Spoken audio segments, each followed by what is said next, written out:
Hello everyone, सभी को नमस्कार और आपका स्वागत है पढ़ाई चैनल पर।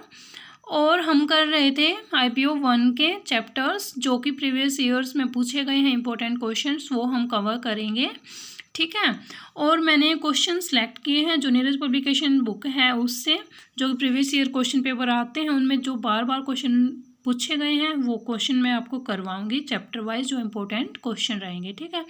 हमने चैप्टर नंबर 1 कंप्लीट कर लिया है। आप चैनल को सब्सक्राइब करो, प्लेलिस्ट में जाके चेक कर सकते हो और मैं इसमें डिस्क्रिप्शन में भी लिंक डाल दूंगी। ठीक है, आप देख सकते हो जिसने वो वीडियो नहीं देखी है। और अब हम स्टार्ट कर रहे हैं चैप्टर नंबर 2। चैप्टर नंबर 2 का नाम क्या है? Theories of international trade. ठीक है, इसमें 3 इंपॉर्टेंट क्वेश्चन बनते हैं। चलो देखते हैं क्वेश्चन नंबर 1 क्या है। Ricardian theory. रिकार्डियन थ्योरी का दूसरा नाम क्या है? कंपैरेटिव एडवांटेज भी है। और इसका हमने मीनिंग देखना है, क्या होता है क्या नहीं है, एजप्शंस, लिमिटेशन, एडवांटेजेस। ठीक है, जो सब कुछ होगा इसमें रिकार्डियन थ्योरी में कंप्लीट आपको करना है। फिर है इसमें एक एब्सोल्यूट एडवांटेज और कंपैरेटिव एडवांटेज के बीच में डिफरेंस देखना है। और एक और थ्योरी आती है इसमें, मॉडर्न थ्योरी ऑफ ट्रेड। तो ये 3 क्वेश्चन बनते हैं इससे, तो वो हम देखेंगे अब। ठीक है, and please go and subscribe the channel. देखो ये हमारे नोट्स रहने वाले हैं।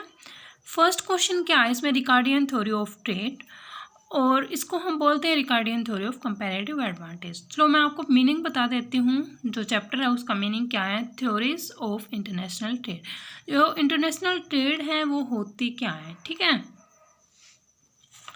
चलो स्टार्ट करते हैं।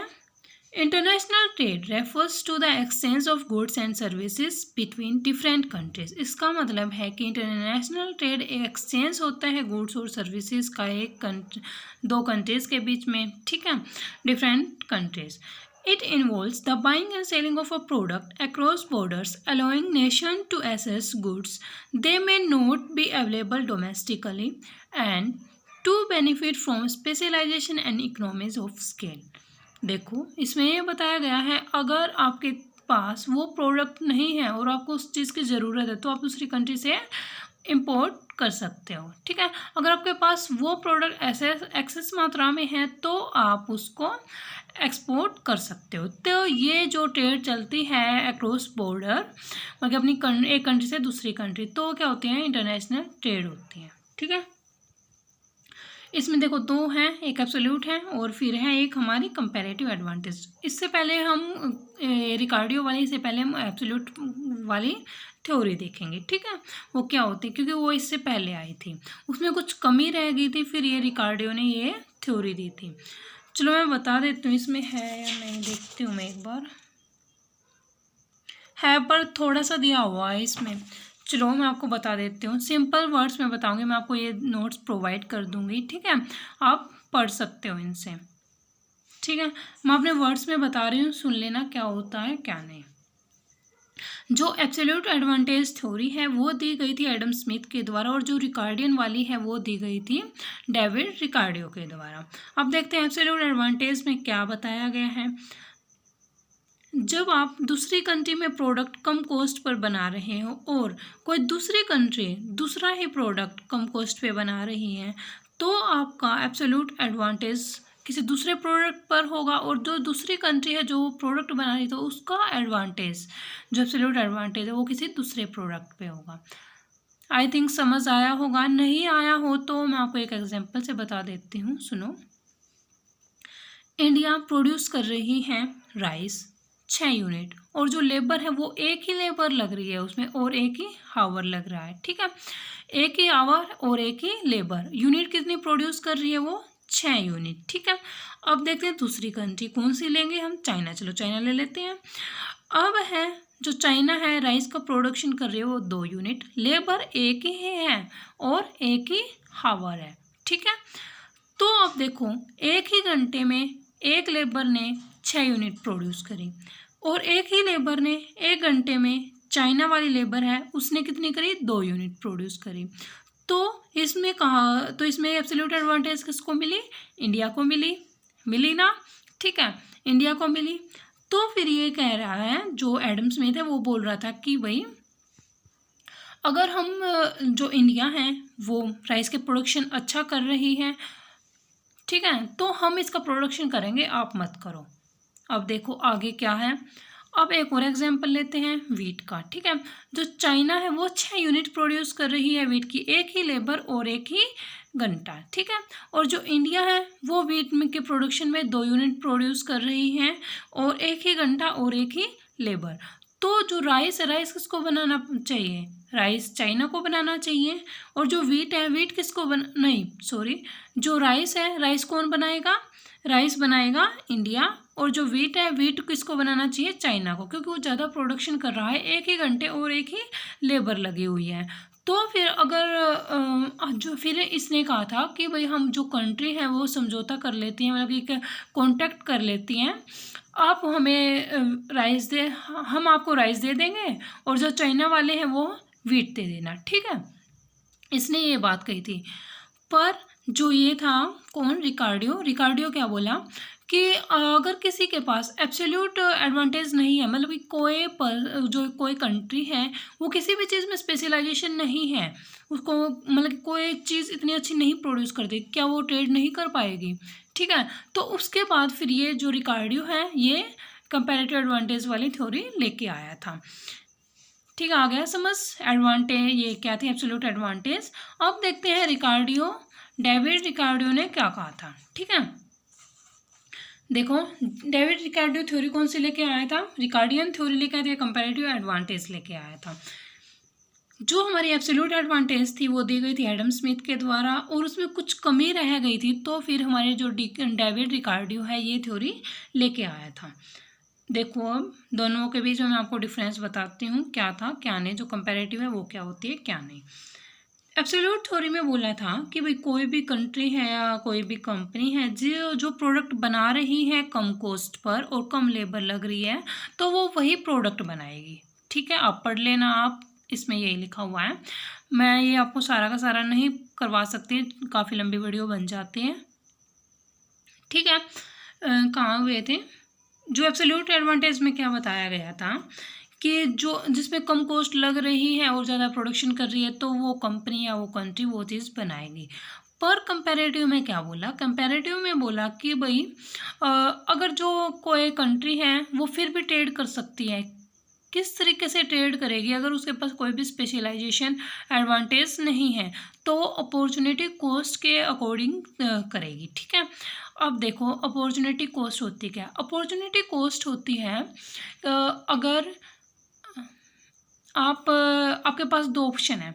आपके पास एक तो है आप प्रोडक्शन करो, या मतलब कि मान लो कि इन्वेस्ट करना आपको एक प्रोडक्ट बनाने के लिए, उसमें लग रहे हैं $10 रुपये। ठीक है, $10 लग रहे हैं, सॉरी रुपये बोल गई मैं, $10 आपको पे करने पड़ेंगे, या आप मतलब कि आप 10 लाख रुपए मान लो। ठीक है, 10 लाख रुपए आपको देने पड़ेंगे, या आपके पास एक ऑप्शन है आप उसको सेव करके रख लो।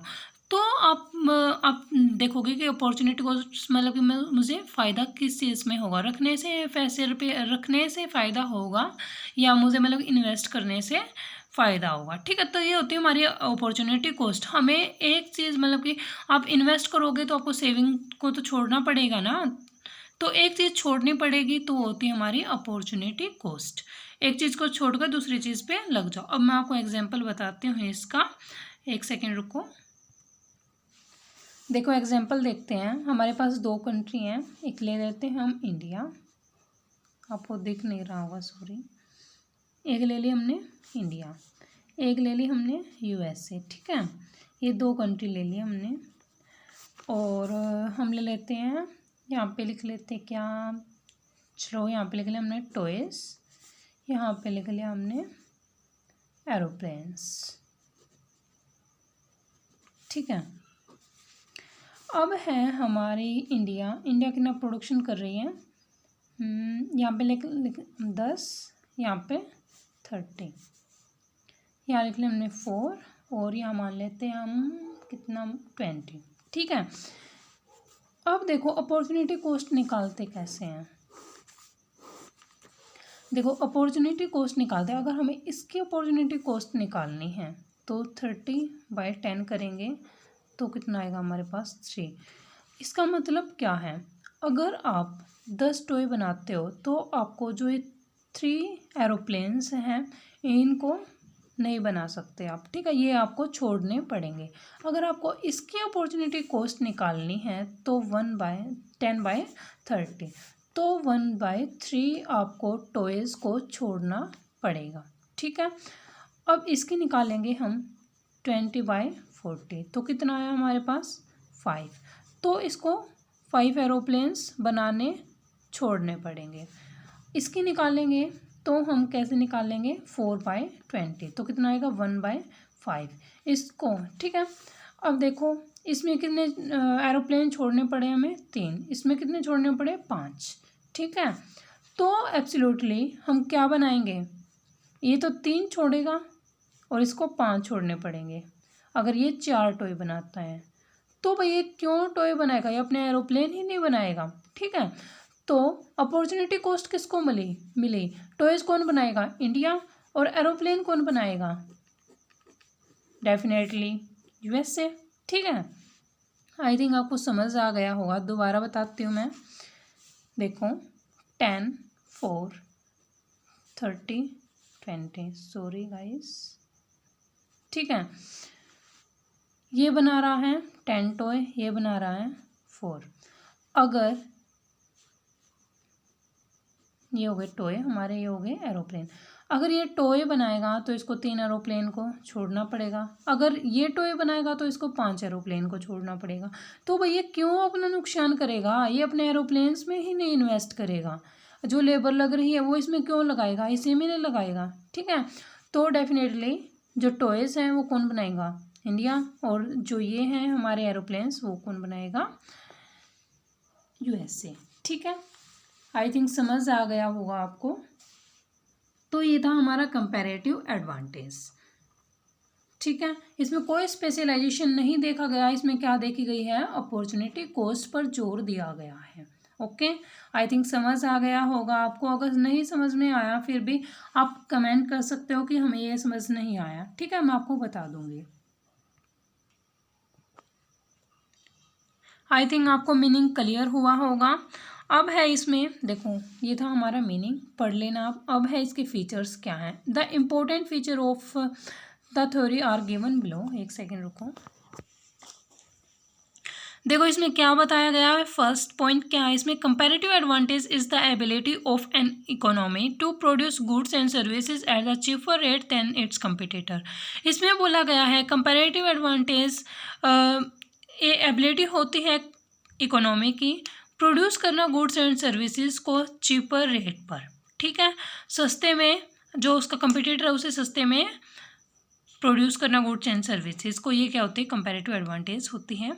According to this theory a country will export only those goods and services in which they have comparative advantage. इसमें बोला गया है कि एक कंट्री वही चीज़ एक्सपोर्ट करेगी, वही गुड्स एंड सर्विसेज एक्सपोर्ट करेगी जिसमें वो कंपैरेटिव एडवांटेज होगी उसकी, ठीक है। अगर भाई उसी को तो करोगे ना जिसके पास, जो कि आपके पास ज़्यादा मात्रा में होगा और कॉस्ट भी उसकी कम लग रही होगी, ठीक है। Comparative advantage is calculated on the basis of opportunity cost. मैंने बताया अपॉर्चुनिटी कॉस्ट क्या होती है, अब मैंने आपको कैलकुलेट करके भी बताया था।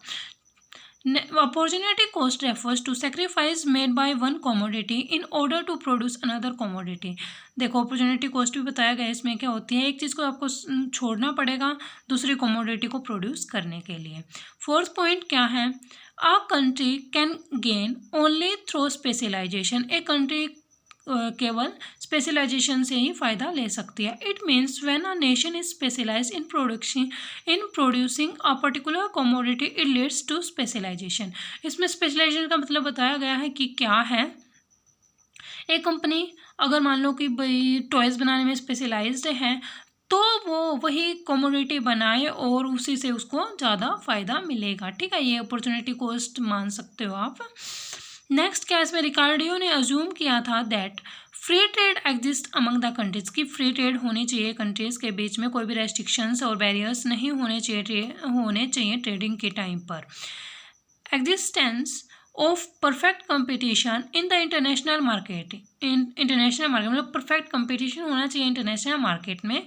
The demand and the supply forces यही लाइन है ना, हाँ। The demand and supply forces determine the price of a commodity. जो डिमांड और सप्लाई है वही डिटरमाइन करते हैं कि भाई इस कमोडिटी का क्या प्राइस रहेगा। This theory also advocates that the government should not interfere in the international trade। और इसमें बताया गया है कि गवर्नमेंट को कोई इंटरफेयर नहीं करना चाहिए इंटरनेशनल ट्रेडिंग में, ठीक है।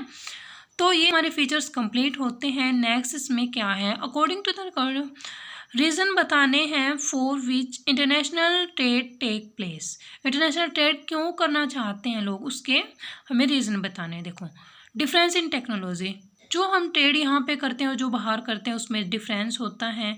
और इसमें बताया गया है difference in resources endowments. Endowment का मतलब होता है बंदोबस्त, ठीक है। मतलब यहाँ पे कैसा बंदोबस्त है और जो इंटरनेशनल में जाएंगे, हम फॉरेन में जाएंगे, वहाँ पे कैसा बंदोबस्त है, मतलब कि जो ट्रांसपोर्ट है या मतलब कि कुछ भी जो फैसिलिटीज़ हैं उनमें क्या फ़ायदा मिल रहे हैं हमको। डिमांड में भी फ़र्क होता है, यहाँ पे क्या डिमांड है, वहाँ पे क्या डिमांड है। अगर वहाँ ज़्यादा डिमांड होगी उस चीज़ की तो हम वहीं पे जाके अपनी कंपनी खोलेंगे ना। Presence of economies of scale, जो इकोनॉमी है वो भी देखी जाती है इसमें। प्रेजेंस ऑफ गवर्नमेंट पॉलिसीज़, अगर गवर्नमेंट की पॉलिसीज़ वहाँ अच्छे तो हम वहाँ पे जाके इन्वेस्ट करेंगे, वहीं पे अपने प्रोडक्ट्स को बनाएंगे। तो ये रीज़न होते हैं जो कोई भी कंपनी है वो बाहर जाती है, टेक्नोलॉजी मतलब अपने बिजनेस को बढ़ाने के भी लिए, इंक्रीज़ करने के लिए भी जाती है, ठीक है। नेक्स्ट इसमें क्या दिया गया है, The Ricardian model shows that if we want to maximize total output in the world, then we should fully employ all resources worldwide। जो हमें इसमें बताया गया है कि हम ज़्यादा से ज़्यादा आउटपुट कैसे कमा सकते हैं या ज़्यादा से ज़्यादा हम अपने बिजनेस को कैसे एक्सपेंड कर सकते हैं। Fully employ all resources world wide, हमें फुली एम्प्लॉय मतलब कि जो भी चीज़ हम बना रहे हैं तो हमें सारे के सारे अपने एम्प्लॉयज़ हैं, जो कॉस्ट है, लेबर कॉस्ट मतलब जो भी है, सारी चीज़ें हमें उसी चीज़ पे दे देनी चाहिए, ठीक है। Allocate those resources within the countries to which it has comparative advantage. और सारे के सारे रिसोर्सेज का हमें ऑप्टिमम यूटिलाइजेशन करना चाहिए ताकि हम जो कंपैरेटिव एडवांटेज ले सकें। Allow the countries to trade freely ट्रेड होनी चाहिए, कोई भी ट्रेड बैरियर्स नहीं होने चाहिए, कोई भी रेस्ट्रिक्शंस नहीं होनी चाहिए। Trade based on comparative advantage can make everyone in both countries improve their standard of living.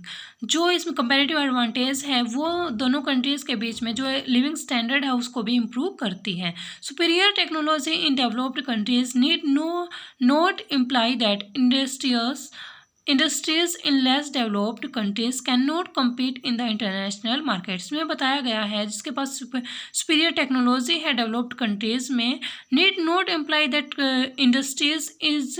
Industries in less developed countries can not compete in the international market. देखो इसमें बताया गया है जिसके पास सुपीरियर टेक्नोलॉजी है उसको वो इम्प्लाई नहीं करेगी उन इंडस्ट्रीज़ में जो कि लेस डेवलप्ड कंट्रीज़ हैं, ठीक है। वो वहाँ पे जाके compete नहीं कर सकती इंटरनेशनल मार्केट को। ओके, समझ आया होगा।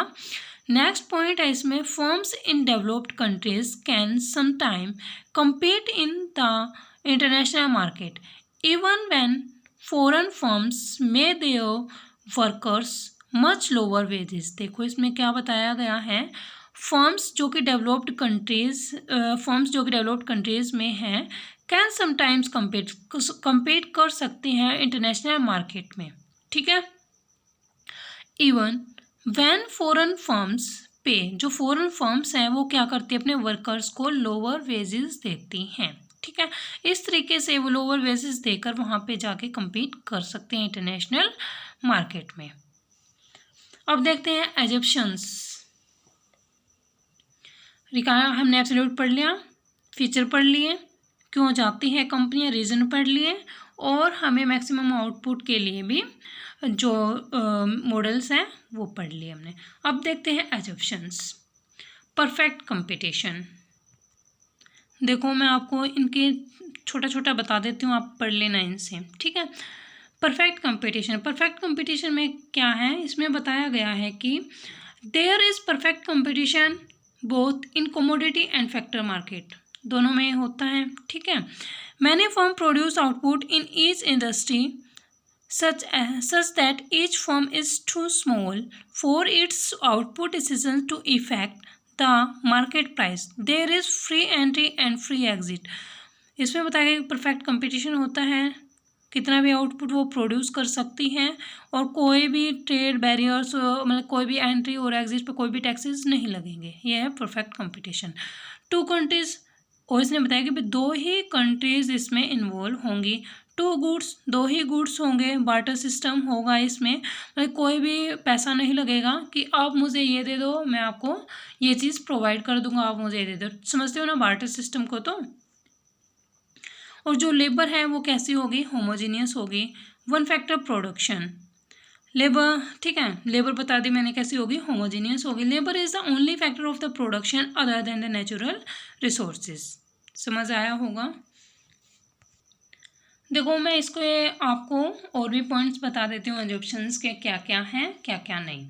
ठीक है, इसमें नहीं लिखे हुए मैं एक बार आपको ये दिखा देती हूँ, आप इसको पढ़ सकते हो अच्छे से. ठीक है, मैं एजम्पशंस के आपको कुछ और पॉइंट बता रही हूँ, सुन लो क्या क्या है. Labour is perfectly mobile with in a country but perfectly immobile between countries. इसमें बताया गया है कि जो लेबर है वो परफेक्टली मोबाइल है, मतलब कि भाई एक प्लेस से दूसरे प्लेस पर जा सकती है एक ही कंट्री में, पर दूसरी कंट्री में जाएगी वो पॉसिबल नहीं है. देयर इज़ फ्री ट्रेड होता है इसमें. There is no restriction on the movement of goods and services. कोई भी रेस्ट्रिक्शंस नहीं लगेगी गुड्स और सर्विसेज की मूवमेंट पर. कोई भी चेंज नहीं होगा टेक्नोलॉजी में. फुल एम्प्लॉयमेंट मिलेगी. प्रोडक्शन उतना ही मिलना चाहिए जितना हम इन्वेस्ट करें. ठीक है, ट्रेड कैसे होगी, बार्टर सिस्टम के अकॉर्डिंग होगी. कोई भी जो भी ट्रांसपोर्टेशन कॉस्ट है वो भी नहीं लगेगी. तो एक इसमें है रिकार्डियो थ्योरी के अजम्पशंस हैं. अब देखते हैं इसके हम लिमिटेशंस क्या क्या हैं. देखो इसके limitations, too simple, impractical, faulty and unreasonable. मैं आपको अपने वर्ड्स में बताती हूँ क्या है क्या नहीं. देखो पहला तो इसमें बताया गया था कि भाई 2 ही कंट्री इन्वॉल्व होंगी, पर रियल वर्ल्ड में 2 से ज़्यादा कंट्री इन्वॉल्व होती है, ना कि 2. ठीक है, ये भी एक लिमिटेशन है इसकी. Perfect competition, the real world is full of imperfection both in the commodity and factor market. इसमें क्या बताया था कि 2 ही प्रोडक्ट का यूज़ किया जाएगा, पर इसमें कुछ ऐसा नहीं था. ठीक है, और ना ही 2 कंट्रीज यूज़ की जा रही थी, मतलब कि बहुत 2 से 3, 3 से 4, मतलब कि बहुत सारी कंट्रीज इन्वॉल्व हो जाती हैं और प्रोडक्ट भी एक नहीं है, ज़्यादा प्रोडक्ट्स होते हैं. ठीक है, ये भी क्या है इसकी लिमिटेशन है. 2 कंट्रीज एंड 2 कमोडिटी. ठीक है, सेकंड पॉइंट हो गया. फर्स्ट पॉइंट कौन सा था हमारा, परफेक्ट कंपटीशन, कि परफेक्ट कंपटीशन नहीं है. सेकंड है 2 कंट्री एंड 2 कमोडिटी.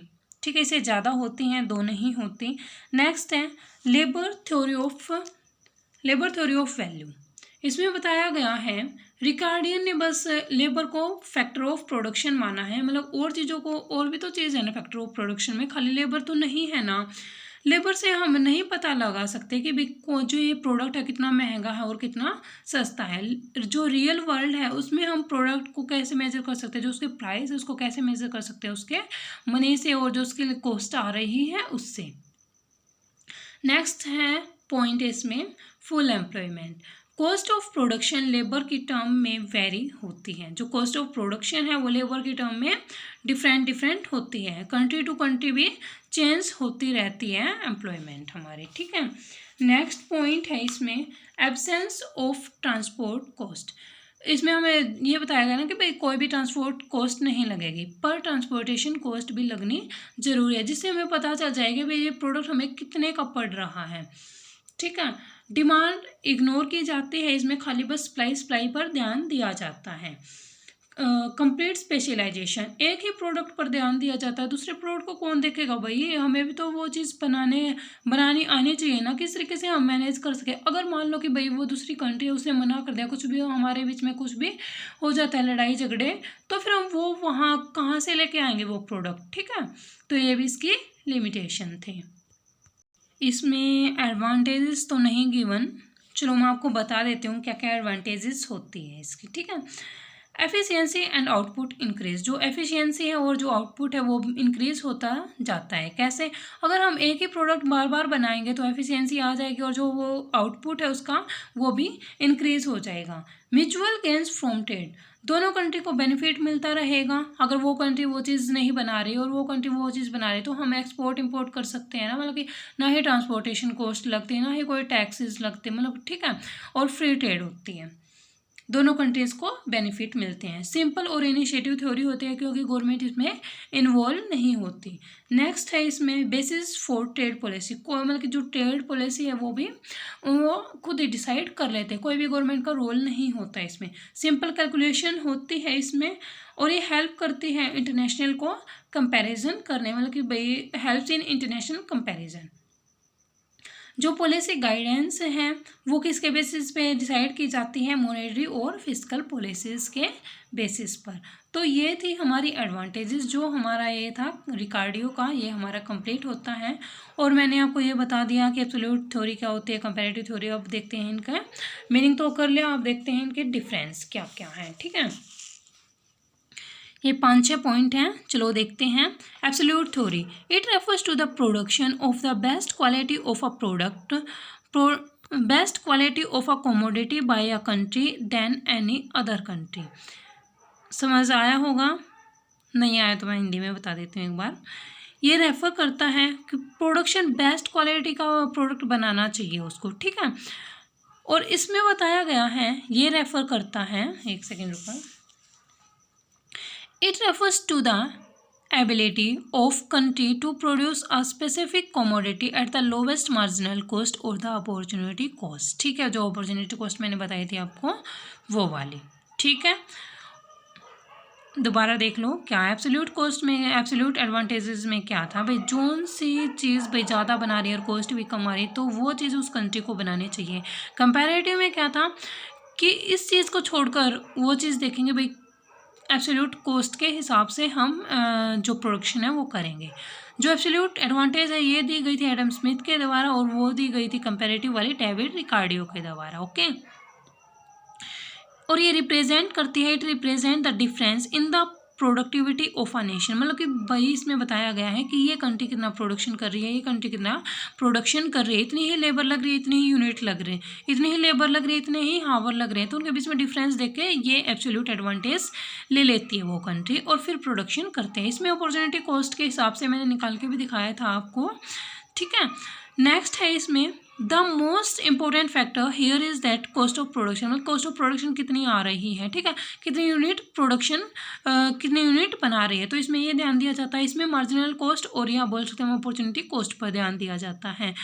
अब है एब्सोल्यूट वाला, it determine resources allocation, trade pattern and the trade volume. इसमें देखा जाता है कितनी वॉल्यूम बना रही हैं, किस तरीके से हम जो रिसोर्सेज है वो यूज़ कर रहे हैं, क्या ट्रेड पैटर्न है, ठीक है। पर इसमें डायरेक्शन बताई जाती है, मतलब एक्सपोर्ट और इंपोर्ट, डायरेक्शन ऑफ ट्रेड मतलब क्या है इसका, एक्सपोर्ट और इंपोर्ट कितना हो रहा है कितना नहीं। Trade is not mutual with other countries, जो ट्रेड है वो म्यूचुअल नहीं रहती, इसमें म्यूचुअल है मतलब कि भाई उनके जो मेल मिलाप है वो रहते हैं ट्रेड के टाइम पर, इसमें नहीं होते। आई थिंक समझ आया होगा। मॉडर्न थ्योरी देखते हैं, चलो इसी में देख लेते हैं मॉडर्न थ्योरी होती क्या है। मॉडर्न थ्योरी मतलब कि जो आज के टाइम पे जो थ्योरी है वही मॉडर्न थ्योरी है हमारी। According to the modern theory of trade the market structure is either monopolistic और ओलिगोपोलिस्टिक, ये हमारे जो मार्केट का स्ट्रक्चर रहने वाला है। Modern theory of trade emphasizes is on market imperfection, जो ये ज़्यादा ध्यान किस पे देता है, मार्केट की इम्परफेक्शन पर। इम्परफेक्शन राइज कैसे होता है, ये स्पेसिफिक एडवांटेज जो कि एक फॉर्म ले लेती है उससे क्या होता है, इम्परफेक्शन राइज होता है। दीज एडवांटेज इंक्लूड, ये एडवांटेज हैं, इसमें क्या क्या मतलब कि जो एडवांटेज ये ले रहे हैं वो किन चीज़ों से आती है, जैसे कि भाई कोई भी एक कंपनी है उसके पास इनोवेशंस आ जाती हैं, कि नए नए आइडियाज़ आते हैं, नई नई टेक्नोलॉजी आती है, ज़्यादा उसके पास कैपिटल होती है, कंट्रोल होता है उसका, ठीक है। तो जिसके पास ये चीज़ें होंगी तो वो ज़्यादा फ़ायदा उठाएगी ना, ठीक है। तो इससे क्या होगा, इम्परफेक्शन होगी मार्केट हमारी। इम्परफेक्शन कंपटीशन कैसे क्रिएट होता है, रेंट और trade policy could shift rent from foreign country to the home country. Imperfection कैसे आएगा कि भाई देखो हम इंटरनेशनल बिजनेस कर रहे हैं और वहाँ पे हम रेंट भी दे रहे हैं, उनकी पॉलिसीज़ को फॉलो भी कर रहे हैं, पर जो हमें प्रॉफिट होता है वो क्या करते हैं कि भाई तुम अपनी कंट्री में इसका इतना पार्ट लेके जा सकते हो, वो बल्कि बैन लगा देते हैं। ठीक है, तो ये हमारी मॉडर्न थ्योरी है। एक सेकेंड, आगे भी है इसमें कुछ, देखो पहले ये देख लो एक बार क्या है। मॉडर्न थ्योरी एक स्कूल प्रोफेसर के द्वारा दी गई थी और ट्रेडिशन थ्योरी के डिसएडवांटेजेस को रिमूव करने के लिए इस थ्योरी को बनाया गया था। कंट्री सिमिलरिटी थ्योरी, अगर कंट्रीज़ में सिमिलरिटी है तो ज़्यादा ट्रेडिंग होगी। अगर कंट्रीज़ में सिमिलरिटी है तो ज़्यादा ट्रेडिंग होगी ऑफिशियल। ठीक है, उन कंट्रीज़ के बीच अगर कोई भी डिससिमिलरिटी है तो ट्रेडिंग कम होगी। डिससिमिलरिटी कैसे, कोई भी मतलब कल्चर है, लैंग्वेज है, मतलब तो फिर भाई जो ट्रेडिंग है वो अपने आप ही रुक जाएगा। आप समझ तो रहे हो ना। ठीक है, मान लो कि भाई हमारे यहाँ क्या चलता है, जैसे कि भाई स्टेट का ले लेते हैं हम, स्टेट का। ठीक है, हरियाणा हो गया, राजस्थान हो गया। ठीक है, इसमें क्या है, कुछ तो सिमिलर है ना। ठीक है, तो यहाँ पे हम ट्रेडिंग कर सकते हैं आसानी से, लैंग्वेज भी मिलती जुलती है। अगर भाई हम कहीं पे जाके ट्रेडिंग करते हैं और अगर हमको इंग्लिश नहीं आती तो हम फ़ॉरेन में जा ही नहीं सकते, हम वहाँ पे कैसे ट्रेडिंग करेंगे, हमें कुछ पता ही नहीं है। ठीक है, अगर सिमिलरिटी होगी तो हम ये मॉडर्न थ्योरी का यूज़ कर सकते हैं। The essence of almost all the theories of trade is on economy of scale, that is increasing return to scale. Trade take place between two countries. देखो इसमें कुछ नहीं बताया गया, वही सिंपल बात है कि भाई ये जो मॉडर्न थ्योरी है, जो आज की जो ट्रेडिंग चल रही है उस पर बेस है। ठीक है, चलो आज के लेक्चर को हम यहीं पे एंड करते हैं और नेक्स्ट लेक्चर में हम थर्ड करेंगे। ठीक है, थर्ड चैप्टर को करेंगे। जिसने चैनल को सब्सक्राइब नहीं किया है please go and subscribe the channel. एक बार मैं आपको दिखा देती हूँ हमने क्या क्या पढ़ा है, क्या क्या नहीं पढ़ा।